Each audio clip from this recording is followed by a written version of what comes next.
أشهد أن لا إله إلا الله وحده لا شريك له وأشهد أن محمدا عبده ورسوله أما بعد فأعوذ بالله من الشيطان الرجيم بسم الله الرحمن الرحيم الحمد لله رب العالمين الرحمن الرحيم مالك يوم الدين إياك نعبد وإياك نستعين اهدنا الصراط المستقيم صراط الذين أنعمت عليهم غير المغضوب عليهم ولا الضالين يا أيها الذين آمنوا كونوا قوامين لله شهداء بالقسط ولا يجرمنكم شنآن قوم على ألا تعدلوا اعدلوا هو أقرب للتقوى واتقوا الله إن الله خبير بما تعملون۔ یہ سورۃ المائدہ کی آیت نمبر 9 ہے۔ اس میں اللہ تعالیٰ فرماتا ہے مومنوں کو نصیحت کرتے ہوئے کہ اے مومنوں، اللہ کی خاطر مضبوطی سے نگرانی کرتے ہوئے انصاف کی تائید میں گواہ بن جاؤ، اور کسی قوم کی دشمنی تمہیں ہرگز اس بات پر آمادہ نہ کرے کہ تم انصاف نہ کرو۔ انصاف کرو، یہ تقویٰ کے سب سے زیادہ قریب ہے، اور اللہ سے ڈرو، یقیناً اللہ اس سے ہمیشہ باخبر رہتا ہے جو تم کرتے ہو۔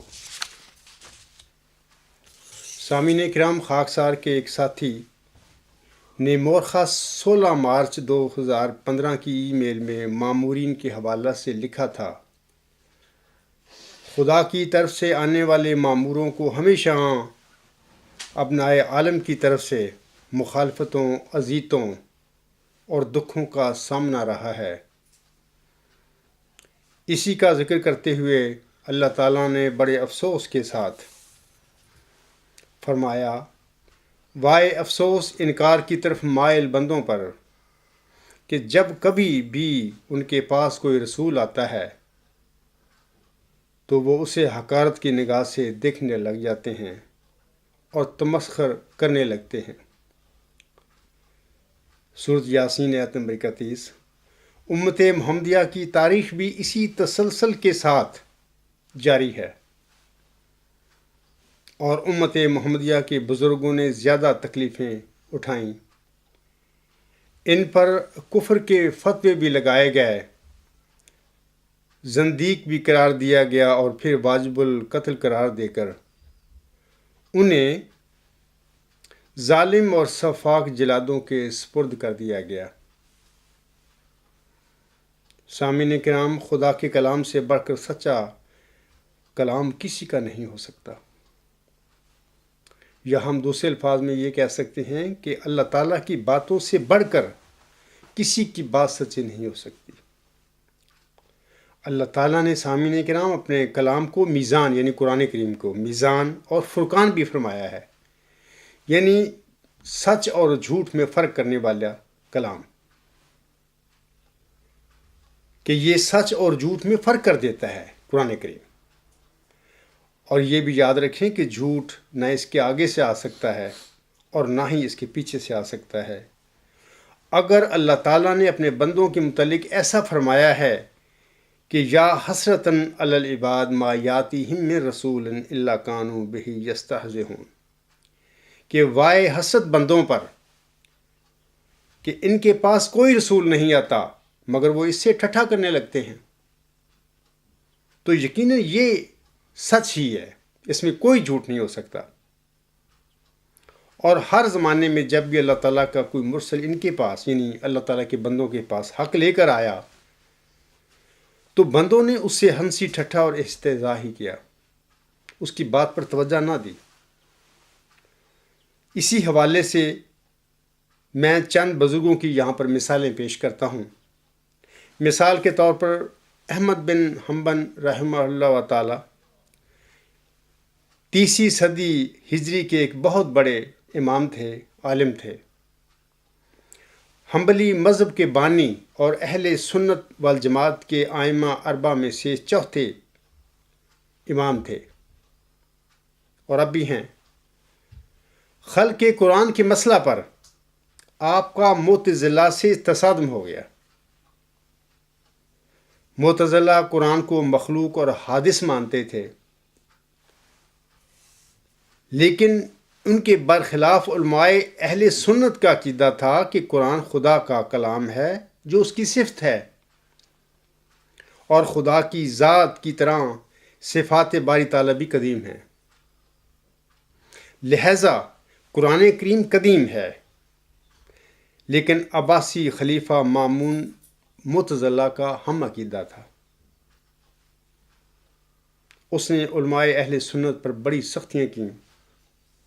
اس مسئلہ پر امام احمد بن حنبل رحمہ اللہ تعالیٰ نے بڑی عظمت کا ثبوت دیا۔ آپ نے خلیفہ معتصم کے عہد میں قید و بند کی صعوبتیں بھی برداشت کیں۔ آپ کے جسم پر 38 کوڑے لگائے گئے۔ یہ خلیفے تھے اس زمانے کے عباسی، جس سے آپ کا سارا جسم شل ہو گیا تھا، لیکن آپ کے پائے استقلال میں ذرا بھی جنبش نہ آئی۔ بعد ازاں خلیفہ متوکل کے زمانے میں آپ نے رہائی پائی، لیکن کوڑوں کی وجہ سے آپ کا جسم اتنا لاغر ہو گیا تھا کہ رہائی کے بعد جلد ہی آپ رحمہ اللہ تعالیٰ کا انتقال ہو گیا۔ اسی طرح میں دوسری مثال آپ لوگوں کے آگے امام ابن تیمیہ رحمہ اللہ تعالیٰ کی رکھتا ہوں۔ آپ 8ویں صدی ہجری کے عظیم بزرگ تھے، اپنے عہد کے نامور مفسر، محدث اور صدی کے مجدد تھے۔ ساری زندگی اصلاحی اور تجدیدی کام میں مصروف رہے۔ مخالفین کے غلط الزامات کی بنا پر مصر اور دمشق میں بارہا قید ہوئے۔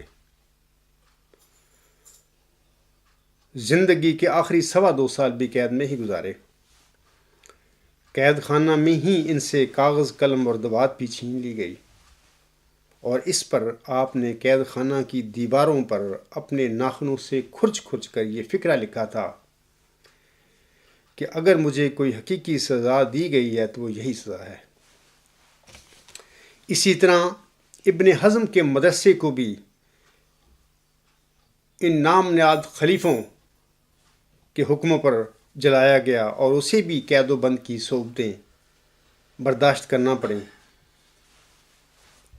مسلم دنیا کا آخری نابغہ روزگار جو اپنے خیالات و افکار کی وجہ سے ذلیل و رسوا ہوا، وہ ابن رشد تھا۔ ابن رشد کو کرتبہ کی مسجد کی سیڑھیوں پر نمازیوں کے جوتے صاف کرنے کی سزا دی گئی تھی۔ یہ اس زمانے کے خلیفوں کا حال تھا، ان کے علم کا حال تھا۔ یہ اس زمانے کے خلیفے اپنے زمانے کے یہ علم و فضل یافتہ انسانوں کے ساتھ کیا سلوک کرتے رہے تھے۔ ابن رشد کو بعد میں جلا وطن کیا گیا اور اس کی کتابیں قرطبہ کے چوک میں جلا دی گئیں۔ علم و فضل کا گلا گھونٹنے کے لیے یہ سب کری اور قابل نفرت کام اپنے زمانے کے نام نہاد مسلمان خلیفوں نے سر انجام دیے تھے، جن کے لیے ہمارے آج کل کے نام نہاد دانشور ای میل فارموں پر بھی تماشے کرتے پھر رہے ہیں۔ اموی، عباسی، فاطمی اور عثمانی خلیفوں کی طرح آج قادیانی خلیفے بھی علم دشمنی اور جہل دوستی کی اپنی پرانی روش پر عمل پیرا ہیں۔ آن حضرت صلی اللہ علیہ وآلہ وسلم نے فرمایا تھا، السوال نصف العلم، سوال نصف علم ہے۔ اسی طرح آپ صلی اللہ علیہ وآلہ وسلم نے فرمایا تھا، السوال مفتاح العلم، سوال علم کی چابی ہے۔ لیکن ہمارے قادیانی خلیفوں نے احمدیوں سے سوال کا حق چھین کر علم کا بستر ویسے ہی گول کر دیا، اور اس پر میں انا للہ و انا الیہ راجعون نہ پڑھوں تو اور کیا کروں۔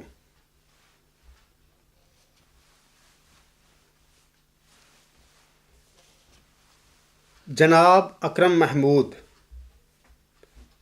جو اپنے کلمی نام خالد واسطی سے ای میلز فورم میں لکھتے رہتے ہیں، وہ اپنی 16 مارچ 2015 کی ایک ای میل میں میرے ساتھی کہ سورۃ یاسین کی آیت نمبر 31 کے حوالہ سے لکھے گئے مذکورہ الفاظ پر تنقید کرتے ہوئے لکھتے ہیں۔ سنیے، وہ لکھتے ہیں، عقل و خرد سے پیدل ہو کر گفتگو کرنے کا کیا فائدہ؟ پاکستان میں نبوت کے جھوٹے دعوے دار کی نہ صرف تحقیر و تذلیل ہوئی بلکہ اسے قتل کر دیا گیا۔ کیا یوسف کذاب بھی یا حسرتاً علی العباد کے دائرہ بشارت میں آتا تھا؟ جھوٹے مامورین مسلمہ کذاب، اسود، انسی، طلحہ اور سجا کے ماننے والے بھی یہی کہتے تھے کہ محمد رسول اللہ صلی اللہ علیہ وآلہ وسلم کے پیروکار ہمیں اذیت پہنچانے کی درپے ہیں۔ آگے وہ لکھتے ہیں، سچے انسانوں اور جھوٹے انسانوں میں بے شمار چیزیں مشترک ہوتی ہیں۔ سچوں کے بھی 2 ہاتھ، 2 کان اور 2 آنکھیں ہوتی ہیں، اور جھوٹوں کی بھی۔ سچے بھی کھانا کھاتے ہیں اور جھوٹے بھی، سچے بھی کپڑے پہنتے ہیں اور جھوٹے بھی۔ یہ جزوی مماثلتیں صداقت کی دلیل نہیں ہوا کرتی۔ اس طرح تو جھوٹے مدعیان بھی سچے مدعیان کے ساتھ اپنی جزوی مماثلت کو نشان صداقت کے طور پر پیش کر سکتے ہیں۔ محترم صاحب اور سامعین کرام، میں پہلے تو یہ آپ لوگوں کے آگے عرض کرنا چاہتا ہوں کہ عقل و خرد سے کون پیدل ہے اور کس نے مذہب کے نام پر لوگوں کو گمراہ کیا ہوا ہے، اس کا پتہ تو تب چلے گا جب قادیانی خلیفہ اور مولوی صاحبان میدان میں آ کر خاکسار کے بالمقابل جناب خلیفہ ثانی صاحب کو پیش ہوئی مسلم موت کے دائرہ بشارت کے اندر ثابت کریں گے۔ حضرت مرزا غلام علیہ السلام کی تعلیم اور جماعت کو چھوڑ کر مرزا بشیر الدین محمود احمد کی پیروی کرنے والوں، عقل و خرد تو تمہارے پاس سے بھی نہیں گزری۔ تم عقل و خرد کے تو دشمن ہو۔ اگر تمہارے پاس سچ اور عقل و خرد ہوتی تو پیش ہوئی مسلم موت کے حوالہ سے تم میدان میں آ کر میرا مقابلہ کرتے، نہ کہ بے شرموں کی طرح اپنے کیواڑوں کا، اپنے گھروں کے دروازے بند کر کے بیٹھتے۔ یہ اس بات کا قطعی ثبوت ہے کہ تم مکمل طور پر عقل و خرد سے پیدل ہو اور الزام لگاتے پھرتے ہو اس عاجز پر اور اس کے ساتھیوں پر۔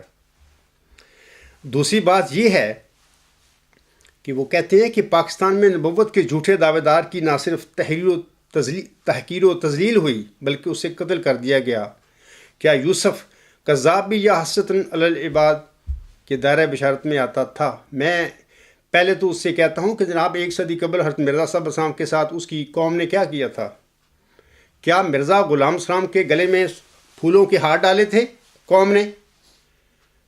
یا کہ دلی میں جب ان کا مناظرہ ہونے والا تھا مسلمان مولویوں کے ساتھ تو لوگ پتھروں اور اینٹوں کو اپنی جیبوں میں بھر کر بیٹھے ہوئے تھے کہ ہم اس پہ ماریں گے؟ سوال یہ نہیں کہ یوسف کذاب کی تحقیر ہوئی تذلیل ہوئی، صادقوں کی بھی ہوتی ہے۔ یہ کام صادقوں کے ساتھ بھی ہوتا ہے، بلکہ زیادہ ظلم اور زیادہ تحقیر اور تذلیل صادقوں کی ہوتی ہے، جھوٹوں کی بھی ہوتی ہے۔ لیکن دنیا مذہب میں ایک مدعی ایسا گزرا ہے جناب مرزا بشیر الدین محمود احمد، جس کی تحقیر اور تذلیل نہیں ہوئی، نہ کسی نے اس کو پاگل اور مجنون کہا۔ اگر یوسف کذاب جو تھا اس کی تحقیر اور تذلیل ہوئی تو وہ جھوٹا تھا، جھوٹے کی ہوئی ہے۔ آگے آپ سے میں کہنا چاہتا ہوں کہ جو پہلا مدعی ہوتا ہے جب کسی زمانے میں ظاہر ہوتا تو یاد رکھیں وہی سچا ہوتا ہے۔ پہلے مدعی کے بعد اس کی نقل کرتے ہوئے بہت سارے جھوٹے دعوے دار بھی کھڑے ہو جاتے ہیں،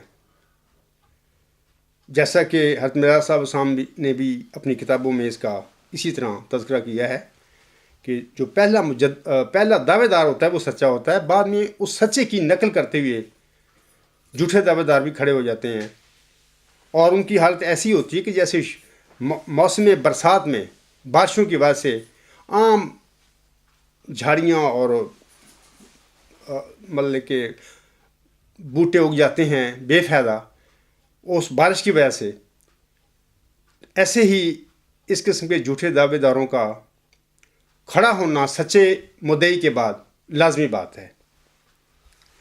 باقی یہ بھی یاد رکھیں کہ جو وہ معترض کہہ رہا ہے کہ جھوٹے دعوے داروں میں کئی چیزیں مشترک ہوتی ہیں اور سچوں میں بھی وہی چیزیں ہوتی ہیں، یہ بات بالکل ٹھیک ہے۔ اگر جھوٹوں دعوے داروں کے 2 ہاتھ 2 کان آنکھیں ہوتی ہیں، وہ کھانا کھاتے ہیں، کپڑے پہنتے ہیں، یہی چیزیں صادقوں کے ساتھ بھی ہوتی ہیں، وہ بھی کرتے ہیں۔ لیکن یاد رکھیں کہ سچوں کے پاس جھوٹوں کے بالمقابل یہ ایک امتیاز ہوتا ہے کہ ان کے پاس ایک دلیل ہوتی ہے اپنی سچائی کی، لیکن جھوٹے دعوے داروں کے پاس اپنی سچائی کی کوئی دلیل نہیں ہوتی۔ وہ محض دیکھا دیکھی نقل کرتے ہوئے جھوٹے طور پر کوئی دعویٰ کر کے کھڑے ہو جاتے ہیں اور دلیل سے بالکل تہی دست ہوتے ہیں۔ میں مثال دیتا ہوں کہ حضرت امام مہدی و مسیح موسم کے دعویٰ کے وقت احمدیوں کو علم ہوگا کہ کتنے اور جھوٹے دعوے دار تھے۔ اس کی تفصیل کچھ اس طرح ہے۔ نمبر 1، مہدی سوڈانی بھی دعوے دار تھا اس وقت۔ دوسرا، حافظ محمد جان ایک دعوے دار تھا۔ تیسرا، مولوی ابو القاسم ساکن امروہہ، وہ بھی ایک دعوے دار تھا۔ چوتھا، مولوی عبدالعزیز موضع ارکاٹ، یہ بھی ایک دعویٰ رکھتا تھا۔ اسی طرح لاہور میں ایک شخص مدعی مہدویت تھا۔ اسی طرح ایک شخص لاہوری الور میں گیا اور 2 شخص اس کے ساتھ تھے، وہ بھی مہدی ہونے کا دعویٰ کرتا تھا۔ اسی طرح سید اصغر علی آفری واڑی بھی دعویٰ رکھتا تھا۔ مولوی رشید احمد گنگوہی، شیخ محمد یوسف آف سہارنپور، نواب صدیق حسن خان، ایک شخص امبالہ اور تھانیسر میں تھا، وہ بھی دعویٰ رکھتا تھا مجدد ہونے کا۔ اسی طرح الہی بخش اکاؤنٹنٹ لاہوری، یہ بھی دعوے دار تھا۔ اسی طرح ایک صوفی درویش اجمیر میں تھا جس کا دعویٰ تھا کہ وہ 14ویں صدی کا مجدد ہے۔ اسی طرح مولوی فضل الرحمن گنج مراد آبادی، یہ بھی مجدد ہونے کے دعوے دار تھے۔ اسی طرح چراغ الدین ساکن جموں، یہ بھی دعوے دار تھا۔ اسی طرح مرزا امام الدین بیگ، حضور علیہ السلام کا کزن جو ہے، فرسٹ کزن، وہ بھی دعوے دار تھا۔ لیکن جمع داروں کا وہ امام بنا ہوا تھا اس زمانے میں نا۔ یہ جو 16 دعوے داروں کا میں نے ابھی ذکر کیا ہے، یہ حضرت مرزا غلام صاحب کے دعویٰ مہدویت و مسیحیت کے وقت میں تھے، یہ تھے۔ اب سوال یہ ہے کہ اس زمانے میں ایک صدی قبل ان 16 دعوے داروں کا جو متقی لوگ تھے، جن میں ایمان تھا، سچائی تھی، ان کے لیے یہ مسئلہ نہیں بنے؟ وہ فوراً اپنے تقوی کی بنا پر سچائی اور ایمان کی وجہ سے مرزا غلام صاحب تک پہنچ گئے، انہوں نے ڈھونڈ لیا سچے کو۔ آج اگر 2 4 5 6 7 دعوے دار ہیں کھڑے ہوئے، تو جو صحیح متقی لوگ ہیں اس ٹائم احمدیوں میں ہیں یا مسلمانوں میں ہیں، ان کے لیے بھی یہ 6 7 دعوے دار جو ہیں یہ کوئی مسئلہ نہیں ہے۔ وہ بھی انشاءاللہ تعالیٰ اپنی تقوی اور اپنے ایمان اور سچائی کی بدولت سچے دعوے دار تک ضرور پہنچ جائیں گے، اور بہت پہنچ بھی چکے ہیں۔ تو یہ جو مسئلہ ہے کہ جی سچے دعوے داروں کی نشانیاں اور جھوٹے داروں کی نشانیوں میں مشترک ہوتی ہیں، تو یہ کوئی مسئلہ نہیں ہے۔ فرق صرف یہ ہوتا ہے کہ سچے کے پاس اپنی سچائی کی دلیل ہوتی ہے، جیسے حضرت مرزا صاحب علیہ السلام کے پاس اپنی سچائی کی دلیل تھی۔ مثال کے طور پر اس زمانے میں انہوں نے فرمایا تھا کہ میں آن حضرت صلی اللہ علیہ وسلم کی جو پیش گوئی ہے امام مہدی ہونے کی، اس کے مطابق میں مہدی موعود ہوں، اور آپ کے دعویٰ کے بعد ماہ رمضان میں وہ نشانی آسمان پر ظاہر ہوگی جس کی آن ہم نے اپنے سچے مادی کے متعلق جس کا ذکر فرمایا ہوا تھا، یعنی وہ خسوف و خسوف کی نشانی وہ پوری ہو گئی۔ یہ اللہ تعالیٰ کا ایک نشان تھا، آپ کی سچائی کے حق میں یہ دلیل تھی ایک۔ لیکن 16 دوسرے جھوٹے دعوے دار تھے، ان کے پاس ایسی کوئی دلیل نہیں تھی۔ ایسی مثال کے طور پر آپ کا دعویٰ تھا کہ میں مسیح موعود ہوں، یعنی حضرت صلی اللہ علیہ وسلم نے جس مسیح ابن مریم کی بعثت کی خبر دی ہے امت میں آئے گا، وہ میں ہوں۔ تو اس کے لیے بھی آپ کے پاس کی دلیل تھی کہ آپ نے قرآن کریم میں سے 30 آیات کے ذریعے یہ ثابت کر کے امت کے آگے رکھ دیا کہ جناب پہلا سابقہ مسیح عیسیٰ ابن مریم جو بن باپ پیدا ہوا تھا، جس پر انجیل کتاب نازل ہوئی تھی، جو موسوی امت میں آج سے 2000 سال پہلے نازل ہوا تھا، وہ تو فوت ہو چکا ہے۔ حضرت صلی اللہ علیہ وآلہ وسلم کی جو پیش گوئی ہے نزول مسیح عیسیٰ ابن مریم کی، اس کے مطابق تو امت محمدیہ میں سے کوئی شخص جو اللہ تعالیٰ کے علم میں مسیح عیسیٰ ابن مریم جو موسوی تھا اس سے مماثلت اور مشابہت کی وجہ سے امت محمدیہ میں مسیح عیسیٰ ابن مریم کہلائے گا، اور اسی نام سے ہمارے پیارے آقا محمد مصطفیٰ احمد مجتبیٰ صلی اللہ علیہ وسلم نے اس مسیح عیسیٰ ابن مریم کی امت میں بشارت دی ہوئی ہے۔ تو حضور علیہ السلام نے 1 صدی قبل لوگوں کو بتایا، امت کو بتایا کہ میں وہ مسیح موعود ہوں۔ تو یہ ایک دلیل تھی آپ کے پاس کہ کیونکہ آپ نے لوگوں کا یہ جو حیات مسیح کا عقیدہ ہے قرآن کریم کی آیات سے قطعی طور پر باطل ثابت کر کے دکھا دیا تھا، یہ ایک دلیل تھی۔ باقی جو مدعیان تھے 16 آپ علیہ السلام کے زمانے میں، سب جھوٹے دعوے دار تھے، نقلی طور پر انہوں نے مرزا صاحب کو دیکھ کر دعوے کیے کہ شاید ہماری بھی دکان چل جائے۔ یہ دکاندار ٹائپ لوگ تھے، ہر دور میں ہر صادق کے بعد ہوتے ہیں یہ لوگ، کوئی یہ نہیں کہ آج کل 6 7 نے دعویٰ کیا ہوا ہے۔ آج بھی آپ دیکھیں، تحقیق کریں کہ جو سب سے پہلا دعوے دار ہے کھڑا ہوا وہی سچا ہے، اور اس کی نقل میں دیکھتے دیکھتے ہی یہ دکانیں بنائی ہیں باقی دعوے داروں نے۔ اور الحمدللہ ثم الحمدللہ اس وقت جماعت احمدیہ نے سب سے پہلا دعویٰ اس سازش کا ہے۔ 10 دسمبر 1983 میں اللہ تعالیٰ نے اس سازش کو خبر دی، ایک مبارک سجدہ سے اٹھنے کے بعد کہ اے عبدالغفار، تو ہی وہ موعود ذکی غلام ہے جس کی میں نے محمدی مریم حضرت مرزا غلام علیہ السلام کو 20 فروری 1886 کی الہامی پیشگوئی میں خبر دی تھی۔ یہ اللہ کی بات تھی یا اللہ کا یہ انکشاف تھا مجھ پر۔ اور اس کے بعد پھر دیکھ لیں، میرے دعوے کے بعد پھر کافی لوگ میدان میں آ کر کھڑے ہوئے ہیں اور اپنے دعوے کا ڈھنڈورا پیٹتے رہتے ہیں، لیکن آپ دیکھیں کہ ان کے پاس ان سے دلیل مانگیں ان کی صداقت کی، یہ صرف الہام پیش کریں گے۔ آئے دن بھی اتنے بجے الہام ہوا، یہ الہام ہوا، کوئی ان کے پاس اصلاحی ایجنڈا نہیں، کوئی ان کے پاس اپنی صداقت کی کوئی دلیل نہیں ہے، محض الہام یا ایک دعویٰ ہے، اور آئے دن وہ شوٹ ڈالتے رہتے ہیں۔ اللہ تعالیٰ سے میری دعا ہے کہ اللہ تعالیٰ ان لوگوں کو سمجھ دے اور ان کو ہدایت بخش کے یہ کیا کرتے پھر رہے ہیں۔ ظاہر ہے کہ کوئی دعویٰ کر دینا کوئی ایسی بات نہیں ہے کہ جو فکر والی نہ ہو، کیونکہ ان باتوں کے متعلق اللہ پوچھے گا کہ فلاں تو نے یہ دعویٰ کیا تھا، میں نے کہا تھا کہ تو یہ مجدد ہے، یا تو مصلح ہے، یا تو نبی ہے، تو رسول ہے، کہا تھا.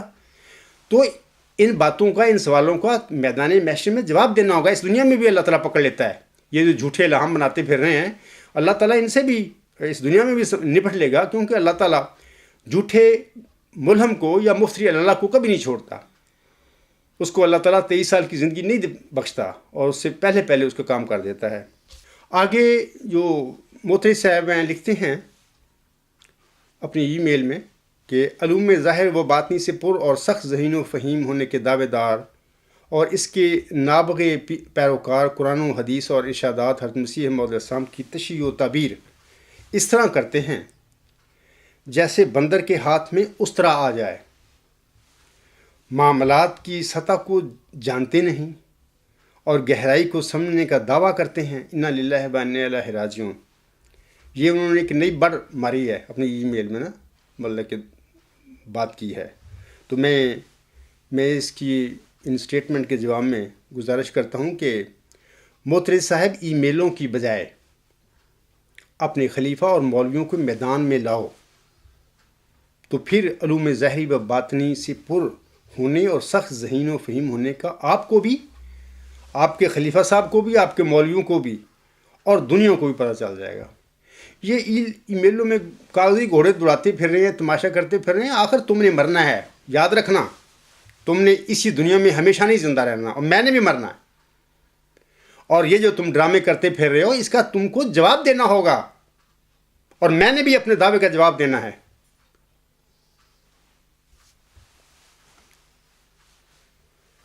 موتی صاحب اور حضرت مسیح موعود علیہ السلام کی تحریروں میں قطر و بیونت کانٹ چھانٹ کر کے بندر کے ہاتھ میں اسرے والا دجالی کام آپ کے خلیفوں اور مولوی نے سر انجام دیے ہیں.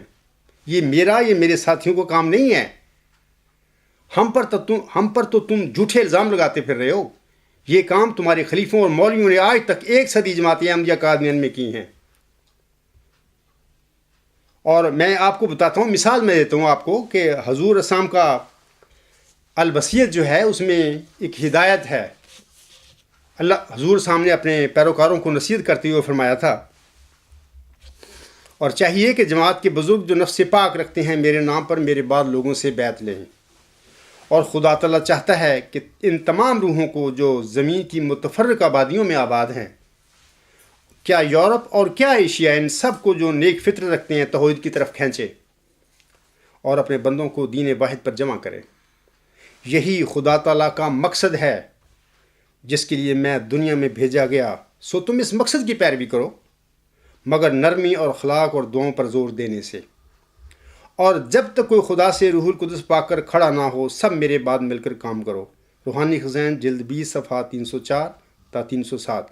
میں موترز سے پوچھتا ہوں کہ حضور صاحب نے تو آخر پہ فرمایا ہے اپنی اس سٹیٹمنٹ میں کہ اور جب تک کوئی خدا سے روح القدس پا کر کھڑا نہ ہو، سب میرے بعد مل کر کام کرو. بات تو حضور صاحب نے روح القدس پا کر کھڑے ہونے والے کی آپ کو یا اپنے پیروکاروں کو بتائی تھی. اب آپ کے خلیفے اور آپ کے مولوی اور آپ کے کرتا دھرتا لوگ اپنی کتابوں میں، اپنی تحریروں میں، اپنی تقریروں میں حضور صاحب کی سٹیٹمنٹ کو صرف مگر نرمی اور اخلاق اور دعاؤں پر زور دینے سے تک پڑھتے ہیں. اگلا فقرہ جو اس پوری سٹیٹمنٹ کا خلاصہ ہے، حضور صاحب نے بطور خلاصہ فرمایا تھا کہ اور جب تک کوئی خدا سے روح القدس پا کر کھڑا نہ ہو، سب میرے بعد مل کر کام کرو. اس کو وہ کھا جاتے ہیں. کیا یہ بندر کے ہاتھ میں اسرے والا کام نہیں ہے؟ حضور صاحب کی تحریر سے، جس کو ہم امام مہدی و مسیح موعود مانتے ہیں، اور اس کے نام پہ ہم نے درجنوں چندے احمدیوں پر لگائے ہوئے ہیں اور دن رات مال اکٹھا کرنے کی فکر رہتے ہیں یہ ہمیں، اس برزیدہ انسان کی سٹیٹمنٹ سے یہ آخری فقرہ کھا جانا، نہ پڑھنا، اس کو کتر لینا، کیا یہ بندر کے ہاتھ میں اسرے والا کام نہیں ہے؟ یہ کام ہم نہیں کرتے.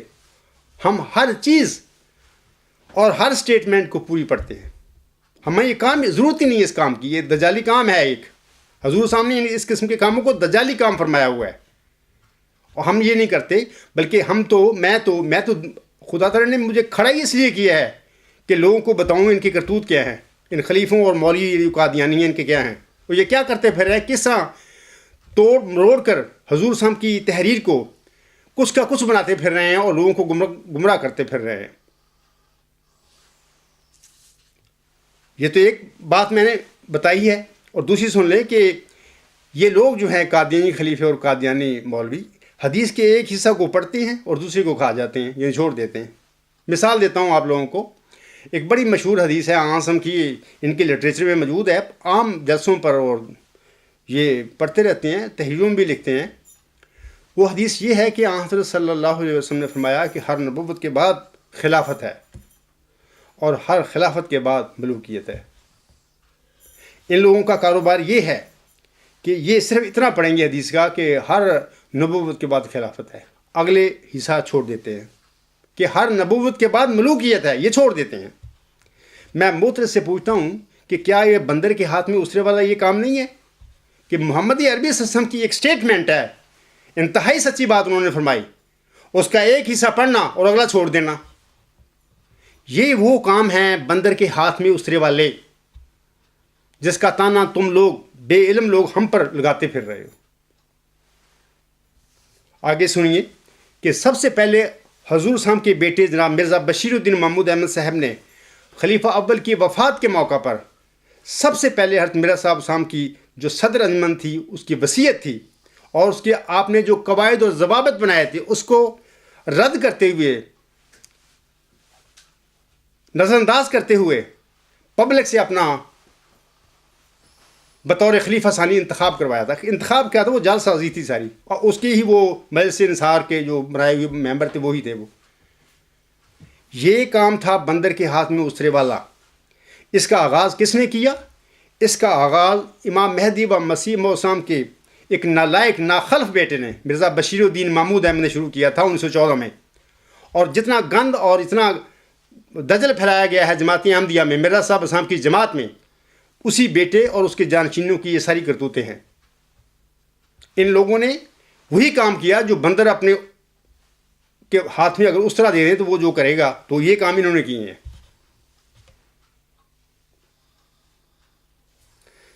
ایک اور بات یاد رکھیں کہ حضرت مرزا صاحب نے الوصیت لکھی تھی، وہ جماعت کے بانی تھے، امام آخر الزماں، امام مہدی و مسیح موعود صاحب تھے، امتی نبی تھے۔ ان کو پتہ تھا کہ میں نے اپنی وصیت میں لوگوں کو کیا رہنمائی ان کی کرنی ہے، کیا میں نے بتانا کہ تم کیا کرنا۔ اگر حضور صاحب کو ضرورت ہوتی کہ میرے بعد کسی خلافتی ڈھانچے کی ضرورت ہے تو یقیناً اپنی الوصیت میں وہ خلافتی ڈھانچہ دے کر دے جاتے اپنی جماعت کو، لوگوں کو، بھی یہ ایک خلافتی ڈھانچہ میں دے رہا ہوں، اس کے مطابق خلیفہ منتخب کا لیا کرنا وغیرہ وغیرہ۔ انہوں نے تو اس قسم کا خلافتی ڈھانچہ دیا ہی نہیں۔ انہوں نے اپنی پیروکاروں کو صرف یہ کہا کہ آج جب تک کوئی خدا سے روح القدس پا کر کھڑا نہ ہو سب میرے بعد مل کر کام کرو۔ بھی کام کرنا عبوری ڈھانچہ انہوں نے ایک دیا۔ وہ عبوری ڈھانچہ میں آپ لوگوں کو بتاتا ہوں کہ وہ کیا تھا۔ وہ عبوری ڈھانچہ یہ تھا کہ انہوں نے فرمایا، یہ الوصیت میں ہی ہے، یہ روحانی خزائن جلد 20 صفحات 304 تا 307 پر ہی حضور صاحب نے، جہاں پر اور جب تک کوئی خدا سے روح القدس پا کر کھڑا نہ ہو سب میرے بعد مل کر کام کرو، اسی صفحہ کے نیچے حاشیہ میں حضور صاحب فرماتے ہیں، ایسے لوگوں کا انتخاب مومنوں کے اتفاق رائے پر ہوگا۔ بس جس شخص کی نسبت 40 مومن اتفاق کریں گے کہ وہ اس بات کے لائق ہے کہ وہ میرے نام پر لوگوں سے بیعت لے، وہ بیعت لینے کا مجاز ہوگا، اور چاہیے کہ وہ اپنے تئیں دوسروں کے لیے نمونہ بناوے۔ حضور صاحب نے تو یہاں پر عبوری ایک ڈھانچہ دیا ہے لوگوں کو کہ اس کے مطابق 40 مومن جس پر اتفاق کر لیں کہ وہ مومن اس لائق ہے کہ وہ میرے نام پر بیعت لے تو وہ بیعت لے۔ اس طرح سب مل کر اجتماعی طور پر وہ مشن جو اللہ نے مجھے دیا ہے اس کو آگے بڑھانا۔ کسی خلافتی ڈھانچے کا انہوں نے ذکر تک نہیں کیا اپنی الوصیت میں، نہ دیا ہے۔ اور اس کی وجہ کیا ہے میں آپ لوگوں کو بتاتا ہوں۔ ان کو پتہ تھا کہ ان خلیفوں نے، نام نہاد خلیفوں نے حضرت محمد مصطفیٰ صلی اللہ علیہ وسلم کے نواسے کے ساتھ میدان کربلا میں کیا کیا تھا۔ اور ان کو بھی یعنی امام مہدی و مسیح موسم کو بھی اللہ تعالیٰ نے 20 فروری 1886 کے الہامی پیشگوئی میں ایک ذکی غلام کی، ایک روحانی فرزند کی، جس کو آپ علیہ السلام نے مسلم موعود قرار دیا تھا، اس کی بشارت دی ہوئی تھی۔ اور 1905 تک جب انہوں نے یہ الوصیت لکھی، اس وقت تک ان کا خیال تھا کہ یہ جو مسلم موعود ہے، یہ موعود ذکی غلام ہے، یہ میرا بیٹا چوتھا جو مبارک احمد ہے۔ اس وقت مبارک احمد زندہ تھا۔ 1907 میں مبارک احمد فوت ہو گئے، اور اللہ تعالیٰ نے اس ذکی غلام کی، اس مسلم موعود کی بشارت کو آگے بطور مسیل مبارک احمد دے دیا، یعنی انا نبشرک بغلام حلیم ینزل الانزل المبارک۔ اللہ نے بتا دیا ملہم کو کہ یہ جو غلام ہے ذکی یا حلیم، یہ مسیل مبارک احمد ہوگا، یعنی مبارک احمد کے بعد میں آپ کو دوں گا۔ اللہ تعالیٰ نے حضور صاحب کے گھر میں، اگرچہ حضور صاحب کی خیال تھا یا ان کی تمنا بھی ہو سکتی ہے تھی کہ یہ میرا جسمانی لڑکا ہوگا اور مبارک احمد کے بعد پھر یہ پیدا ہوگا، لیکن وہ آخری سانس لمحے تک وہ اس کا انتظار کرتے، لیکن اللہ تعالیٰ نے بطور جسمانی لڑکا مسیل مبارک احمد کو یا مسلم موعود کو یا موعود ذکی غلام کو حضور صاحب کے گھر میں پیدا نہیں کیا۔ بہرحال یہ جو الوصیت میں انہوں نے یہ جو خلافتی نظام نہیں دیا اپنے پیروکاروں کو، اس کی وجہ یہ تھی، آپ جانتے تھے کہ میرے روحانی فرزند نے میرے بعد اللہ تعالیٰ نے اسے کھڑا کرنا ہے۔ اگر میں ان کو خلافتی نظام اگر دے گا تو یہ تو وہی کام کریں گے جو میدان کربلا میں محمد عربی وسلم کے نواسے کے ساتھ ہوا تھا، یزید نے کیا تھا، پلید نے۔ تو یہ کام جو سارے ہیں گندے، یہ کس نے کیے تھے؟ میں سامعین سے کہتا ہوں کہ یہ سارے کام جو ہیں یہ حضور صاحب کے ہی وہ ناخلف جو بیٹا تھا مرزا بشیر الدین محمود احمد، اس کے ہی گند ڈالے ہوئے ہیں۔ اس نے ہی سب سے پہلے یہ اس کا اپنا 1922 میں اس نے اپنی یہ بیان بھی دیا ہوا ہے کہ جناب یہ سب سے اہم کام تھا جو حضور سامنے، حضرت مرزا صاحب سامنے یہ اس کی طرف توجہ ہی نہیں دی۔ یعنی کہ وہ مرزا بشیر الدین محمود احمد عجیب بات ہے کہ اپنے والد حضرت مرزا غلام صاحب امام مہدی و مسلم اس کی اصلاح کرتا رہا کہ جو کام انہوں نے کیا میں کرتا ہوں۔ بال پھر اس نے یہ خلافتی ڈھانچہ سب لوگوں کو اسیر کرنے کے لیے، غلام بنانے کے لیے، دجل کرنے کے لیے، اپنی خاندانی گدی کو خلافت کے نام پر دائمی طور پر چلانے کے لیے یہ سارے کام کیے۔ اور آج میں وہی مسیل مبارک احمد، اللہ تعالیٰ نے مجھے کھڑا کیا ہے اور جماعت احمدیہ میں کھڑا ہوں، اور میرے ساتھ وہی سلوک ہو رہا ہے جو میدان کربلا میں آہم کے نواسے امام حسین علیہ السلام کے ساتھ اس وقت کی یزیدی جو خلیفہ تھا یا اس کے ماننے والے تھے انہوں نے کیا تھا۔ میرے ساتھ بھی وہی سلوک ہے جماعت احمدیہ قادیان کی طرف سے۔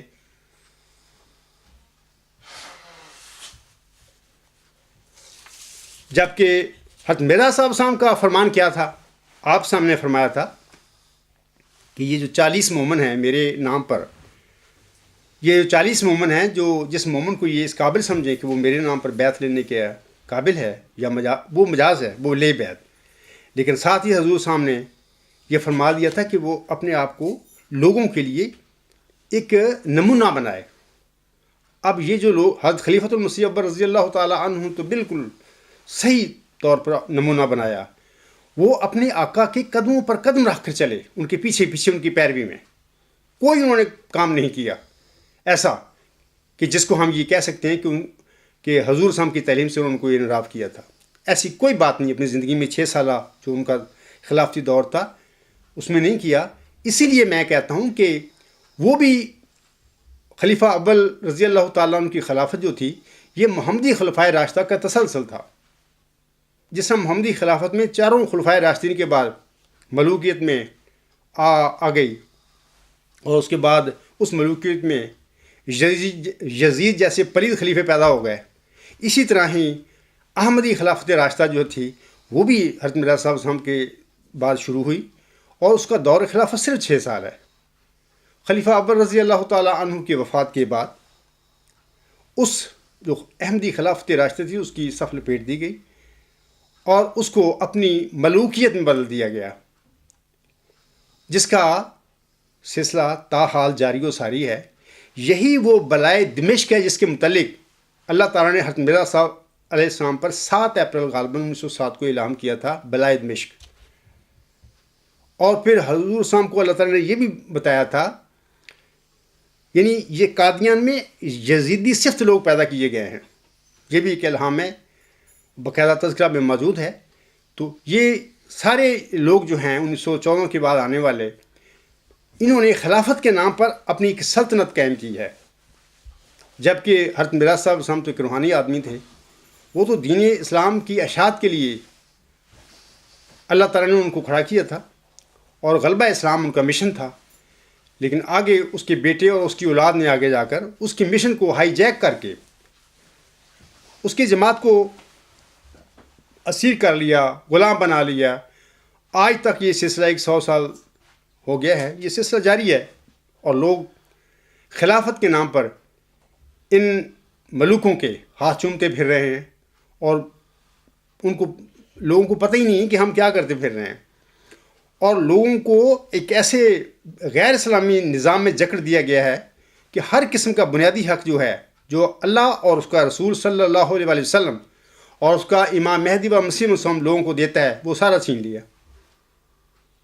حضرت مرزا صاحب نے اپنی زندگی میں کوئی چندے نہیں لگائے تھے، 2 چندے تھے، ایک لازمی تھا، اور یہ کوئی شرح نہیں تھی کہ جو بھی میری جماعت میں داخل ہوتا ہے اپنی مرضی سے جماعت کی جو خدمات ہیں میرے ذمہ میں کر رہا ہوں اشاعت اسلام کے لیے، یا مہمان آتے ہیں ان کی خدمت کے لیے جو اخراجات ہیں ان کی ادائیگی ایک اکیلا مامور تو نہیں کر سکتا۔ تو ظاہر ہے کہ جماعت کے لوگوں کو انہوں نے فرمایا تھا کہ اپنے آپ پر مقرر کر لیں کہ میں 1 مہینے میں یا 1 سال میں اتنا اپنے طور پر میں دوں گا، وہ وعدہ کر لے پھر دے۔ حضور صاحب نے کوئی اس کی شرح مقرر نہیں کی تھی۔ اور دوسرا چندہ جو ہے وہ ایڈیشنل ہے، مطلب کہ وہ اپنا ضروری نہیں ہے کہ ہر احمدی اپنا وصیت چندہ وصیت ہے وہ کرے، جس کو توفیق ملتی ہے وہ کرتا بھی ہے، لیکن یہ کوئی لازمی چندہ نہیں ہے۔ آج دیکھو جماعت احمدیہ کا قادیان کا حال، کہ یہ تو چندہ جماعت بنا دی ان لوگوں نے، ان ملوکوں نے، جو یہاں تک کہتے رہتے ہیں کہ ہم خدا کے بنائے ہوئے خلیفے ہیں۔ اتنا بڑا جھوٹ تاریخ مذہب میں سمجھتا ہوں کہ تحقیق کریں آپ، اتنا بڑا جھوٹ آپ کو نہیں ملے گا۔ یہ جو معترض ہے وہ کہتے ہیں 21ویں صدی میں نبیوں کے لباس میں اللہ کے پہلوان کے دعووں کو 21ویں صدی کے سائنٹیفک معیاروں پر پرکھا جائے گا۔ 21ویں صدی اگر جہاد بالعلم کی صدی ہے تو یہ علم و خرد اور فہم و ادراک کی بھی صدی ہے۔ جناب میں تو یہی شور مچاتا پھر رہا ہوں، باقی یہ علم و خرد اور جہاد بالعلم کی صدی ہے، اور میں آپ لوگوں کو ثبوت دینا چاہتا ہوں کہ آئیں میدان میں بتاؤں آپ کو کہ کیسے یہ علم و خرد کی صدی ہے، کیسے یہ صدی جہاد بالعلم کی ہے، اور آپ بھاگتے پھر رہے ہیں۔ کیوں بھاگتے ہیں؟ اس کا مطلب یہ ہے کہ آپ کا بھاگنا اس بات پر قطعی مہر ہے کہ آپ علم و خرد سے عاری ہیں۔ آگے یہ صاحب کہتا ہے کہ اگر جمبا صاحب نیوٹن کے الہامات کا پرچار کرتے ہیں تو انہیں فرائیڈ، یونگ اور ایڈلر کے الہامات سے بھی استفادہ کرنا ہوگا۔ وہ خلیفہ رابع سے اپنے الہامات و کشوف کے بارے میں فتویٰ لیتے ہیں کہ یہ سب کچھ شیطانی وساوس تو نہیں، اور جب وہ فیصلہ کرتے ہیں کہ جی ہاں یہ آپ کے دماغی عارضہ کا شخصانہ ہے، تو پھر تمام اخلاقی حدود کو پامال کرتے ہوئے اپنے عہد سے منحرف ہو جاتے ہیں۔ معترض صاحب میں تو نیوٹن کی سرگزشت بیان کرتا ہوں جو سچی ہے۔ اگر آپ کے پاس فرائیڈ، یونگ اور ایڈلر کے الہامات ہیں تو آپ یا جماعت احمدیہ قادیان انہیں لے کر میدان میں آ کر میرا مقابلہ کیوں نہیں کرتی؟ آئیں میدان میں آ کر، آئیں مقابلہ کریں میرا۔ خلیفہ ثانی صاحب 1944 میں لاہور میں ایک گیدرنگ سے خطاب کرتے ہوئے وہ کہتے ہیں، میں ابھی 17-18 سال کا ہی تھا کہ خدا نے مجھے خبر دی کہ ان الذین اتبعوک فوق الذین کفروا الی یوم القیامہ۔ اے محمود میں اپنی ذات کی ہی قسم کھا کر کہتا ہوں کہ یقیناً جو تیرے متبع ہوں گے وہ قیامت تک تیرے منکروں پر غالب رہیں گے۔ یہ خدا کا وعدہ ہے جو اس نے میرے ساتھ کیا۔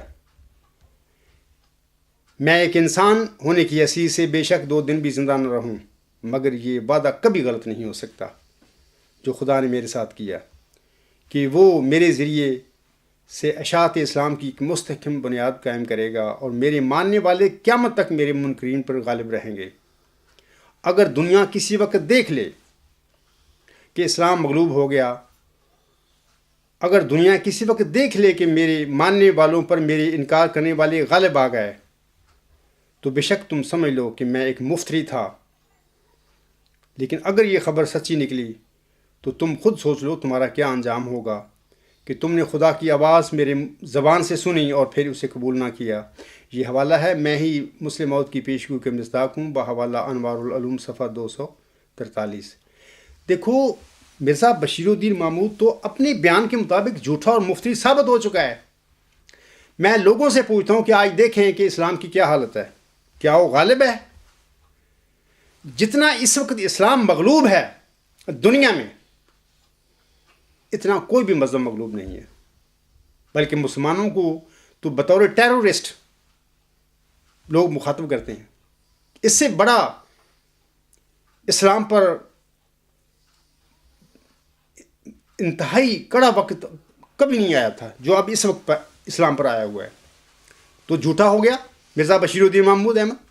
دوسری بات وہ یہ کہتا ہے کہ اگر کبھی میری بات میرے ماننے والوں پر میرے نہ ماننے والے غالب آ جائیں، میں کہتا ہوں کہ ان کا دعوی جھوٹا تھا۔ مرزا بشیر الدین محمود احمد تو دعویٰ بشارت میں نہیں، مسلم موعود کی بشارت کے دائرے میں نہیں آتے۔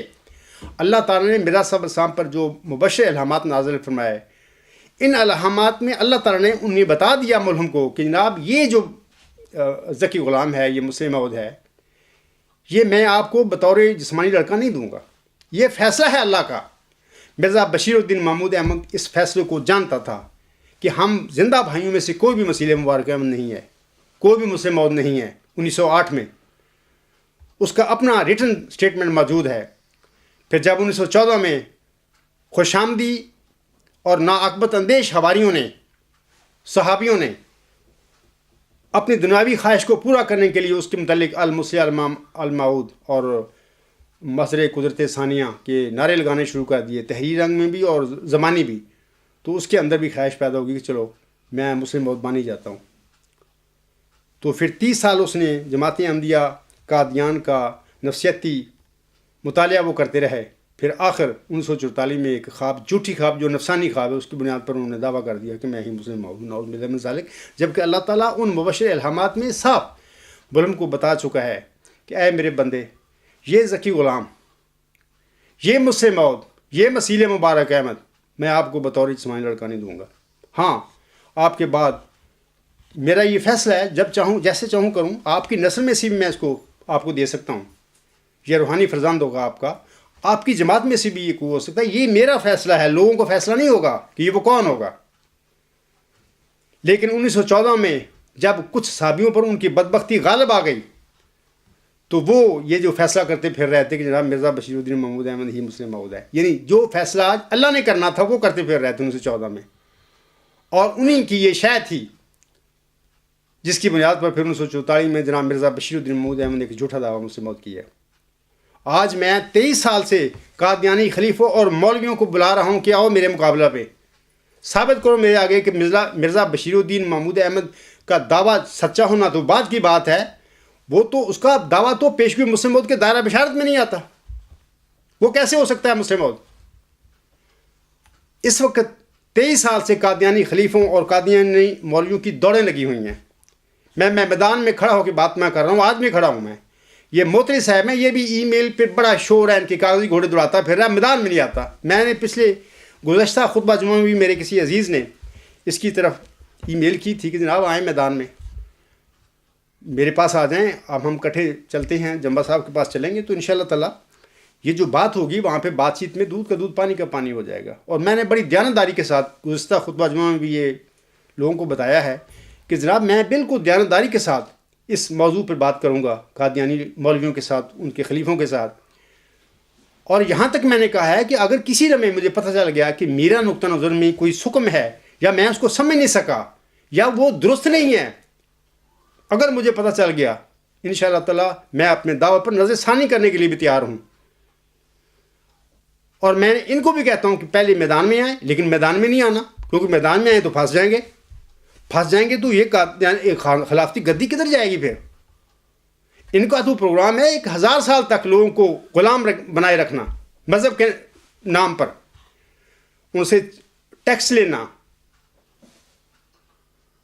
اور اگر ہم اس پہ مقابلہ کے لیے میدان میں آ گئے تو یہ تو ان کو پتہ ہے بالکل کہ جناب خلیفہ ثانی صاحب مسلم موعود نہیں تھے، ایک جھوٹا دعویٰ ہے.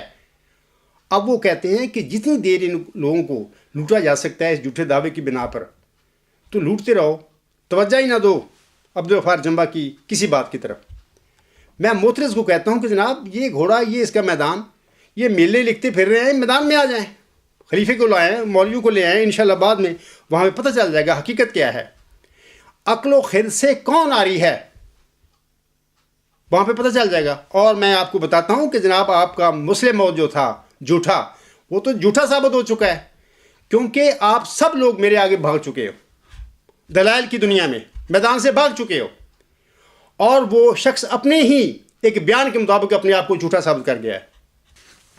آگے آپ کہتے ہیں، میں مختصر کرتا ہوں، آگے موتی صاحب اپنی تنقیدی ای میل میں لکھتے ہیں کہ جنبہ صاحب اگر خلیفہ رابع کی رائے کو ان کی اتحادی غلطی قرار دینا چاہتے ہیں تو انہیں مستند ماہرین نفسیات سے مینٹل ایویلیویشن کرا کے خلیفہ رابع کی رائے کے برعکس سرٹیفکیٹ لینا ہوگا. جناب سرٹیفکیٹ تو وہاں پہ آئے گا نا جب ہم بیٹھیں گے میدان میں، ہمارا مقابلہ ہوگا دلائل کے ساتھ، تو وہاں پہ انشاءاللہ تعالیٰ پتہ لگ جائے گا کہ کون بیمار اور کون مکار ہے اور کون لوگوں کو گمراہ کرتا پھر رہا ہے خلیفہ ثانی کے جھوٹے دعویٰ کی بنا پر. تو یہ تو اس میں میدان میں ہمیں پتہ لگے گا. آگے وہ کہتے ہیں کہ بیمار ذہنی کیفیات کے زیر اثر کی جانے والی توجیہات زمینی حقائق سے کوئی مطابقت نہیں رکھا کرتی ہیں، اور یوں زمینی حقائق، قوانین قدرت اور کامن سینس کے خلاف باتیں کرنے والے کی ذہنی کیفیت پہچانی جائے گی. جناب آئیں اس کام کر لیں ہم پہلے. میں تو گزشتہ خطبہ میں بھی آپ کو درخواست کر چکا ہوں کہ آئیں میرے پاس، انشاءاللہ آپ کا جو بھی معیار ہے اس کے مطابق آپ کی خدمت بھی کی جائے گی ویسے بھی، اور دلائل کے ساتھ بھی آپ کی خدمت کی جائے گی. آپ کو بتایا جائے گا اور لوگ سن لیں گے کہ ہم یہ کیا حقیقت کیا ہے، پاگل تم ہو یا میں ہوں، مکار کون ہے، جماعت احمدیہ قادیان کے خلیفے مکار اور مولوی مکار ہیں، یا میں ہوں یا میرے ساتھی ہیں. اور یہ بھی یاد رکھیں کہ میں اور میرے ساتھی جو بھی کہتے ہیں وہ عین سنت اللہ اور قوانین قدرت کے مطابق ہے. آپ جناب خلیفہ ثانی صاحب کو مسلم موعود بنانے کا جو تماشا کر کے بیٹھے ہوئے ہیں وہ قرآن کریم میں جاری اللہ تعالیٰ کی سنت کے ہی خلاف ہے. وہ حضرت مرزا صاحب السلام کے مبشر الہامات کی ہی نہ صرف خلاف ورزی ہے بلکہ توہین ہے.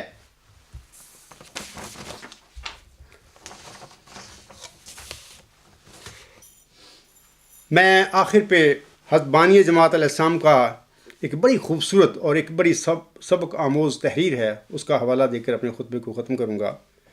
حضور اسلام فرماتے ہیں، یہ اپنی کتاب ازالہ وہام روحانی خزائن جلد 3 صفحہ 550 پر فرماتے ہیں. آپ علیہ السلام فرماتے ہیں، مجھے اس وقت اس نصیحت کی حاجت نہیں کہ تم خون نہ کرو، کیونکہ بجز نہایت شریر آدمی کے کون ناحق خون کی طرف قدم اٹھاتا ہے. مگر میں کہتا ہوں کہ نا انصافی پر ضد کر کے سچائی کا خون نہ کرو. اے میرے احمدی بھائیوں، قادیانیوں، لاہوریوں، جو بھی ہو تم، دنیا میں کسی انسان کا قتل بہت بڑا گناہ ہے. یعنی ایسا ہے کہ جیسے پوری انسانیت کا قتل کر دیا. ایسے ہی نا انصافی پر ضد کر کے سچائی کا خون کرنا اس سے بھی بڑا گناہ ہے جو آج کل تم کرتے پھر رہے ہو میرے مقابلے پر. آگے حضور فرماتے ہیں، حق کو قبول کر لو. اگر ایک بچہ سے اور اگر مخالف کی طرف حق پاؤ تو پھر فی الفور اپنی خشک منطق کو چھوڑ دو، سچ پر ٹھہر جاؤ اور سچی گواہی دو. اے میرے قادیانیوں بھائیو، اگر تم واقعی حضرت مرزا صاحب السلام کو دلی طور پر مسیح موعود اور مہدی موعود مانتے تھے، اگر واقعی تم ان کے پیروکار ہو تو اس نصیحت کو پلے باندھو.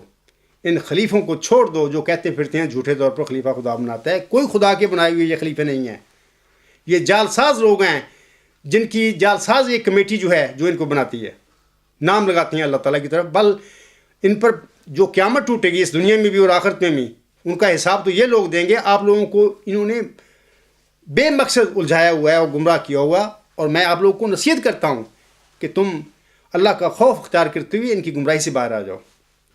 آگے حضور صلی اللہ علیہ وسلم فرماتے ہیں جیسا کہ اللہ جل شانہ فرماتا ہے فَإِجْتَنِبُوا الرِّجْسَ مِنَ الْأَوْثَانِ وَاجْتَنِبُوا قَوْلَ الزُّورِ، الحج آیت نمبر 31، یعنی بتوں کی پلیدی سے بچو اور جھوٹ سے بھی کہ وہ بت سے کم نہیں۔ جو چیز قبلہ حق سے تمہارا منہ پھیرتی ہے وہی تمہاری راہ میں بت ہے۔ اے میرے احمدی بھائیوں، میں اسی لیے قادیانی خلیفوں کو چلتے پھرتے بت کہا کرتا ہوں، کیونکہ انہوں نے جھوٹ کی پیروی کی اور احمدیوں کو گمراہ کر رکھا ہے۔ یہی بت ہے، یہ بت بن چکے ہیں۔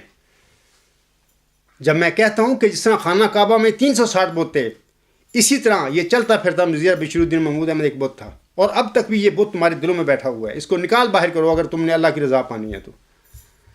آگے حضور صلی اللہ علیہ وسلم فرماتے ہیں سچی گواہی دو اگر تمہارے باپوں، بھائیوں یا دوستوں پر ہو، چاہیے کہ کوئی عداوت تمہیں انصاف سے مانے نہ ہو۔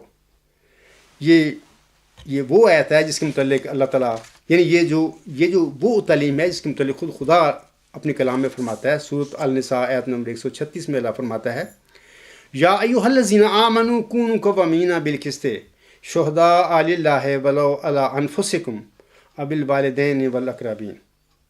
اے وہ لوگوں جو ایمان لائے ہو، اللہ کی خاطر گواہ بنتے ہوئے انصاف کو مضبوطی سے قائم کرنے والے بن جاؤ، تمہیں یقیناً انصاف ہی تمہاری نجات تمہیں ہوگی۔ آگے اللہ فرماتا ہے خواہ خود اپنے خلاف گواہی دینی پڑے یا والدین اور قریبی رشتہ داروں کے خلاف گواہی دینی پڑے، تم انصاف کا دامن کبھی نہ ہاتھ سے چھوڑو۔ انصاف اور اللہ کا ڈر ہی تمہاری نجات کا موجب بنے گا۔ یہ چندے جو دیتے پھر رہے ہو دن رات، ان لوگوں کے تم بینک بھر رہے ہو، اس سے تمہاری نجات نہیں ہوگی۔ نہ ان خلیفوں کے جھوٹ دن بدن جو جھوٹ بولتے ہیں، اور قادیانی مربی بلکہ ربی جو دن بدن تمہیں گمراہ کرتے پھر رہے ہیں، ان کی تم خدمتیں کرتے پھر رہے ہو۔ یہ خدمتیں یہ تمہیں نجات نہیں دلائیں گی، نجات تمہیں تمہارا تقوی اور انصاف تمہیں دلائے گا۔ بہرحال میری دعا ہے آپ لوگوں کے لیے کہ اللہ تعالیٰ آپ سب کو صراط مستقیم کی طرف ہدایت بھی بخشے، تا آپ اس دجل سے جس میں قادیانی خلیفوں نے آپ سب کو پھنسا رکھا ہے، بلکہ آپ لوگوں کو بطور ایک جس طرح جانوروں کو ڈیل کرتے ہیں، آپ لوگوں کو اس طرح یہ ڈیل کر رہے ہیں قادیانی خلیفے اور قادیانی مولوی۔ اللہ تعالیٰ اس سے آپ کو نجات بخشے۔ وآخر دعوانا ان الحمد للہ رب العالمین۔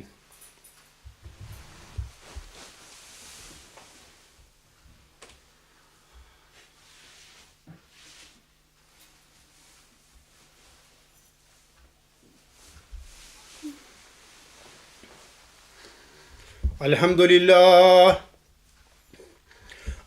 للہ نحمدہ ونستعینہ ونستغفرہ ونؤمن بہ ونتوکل علیہ ونعوذ باللہ من شرور انفسنا ومن سیئات اعمالنا، من یہدہ اللہ فلا مضل لہ ومن یضللہ فلا ہادی لہ، ونشہد ان لا الہ الا اللہ ونشہد ان محمدا عبدہ ورسولہ۔ عباد اللہ رحمکم اللہ، ان اللہ یأمر بالعدل والاحسان وایتاء ذی القربی وینہی عن الفحشاء والمنکر والبغی یعظکم لعلکم تذکرون۔ اذکروا اللہ یذکرکم وادعوہ یستجب لکم ولذکر اللہ اکبر۔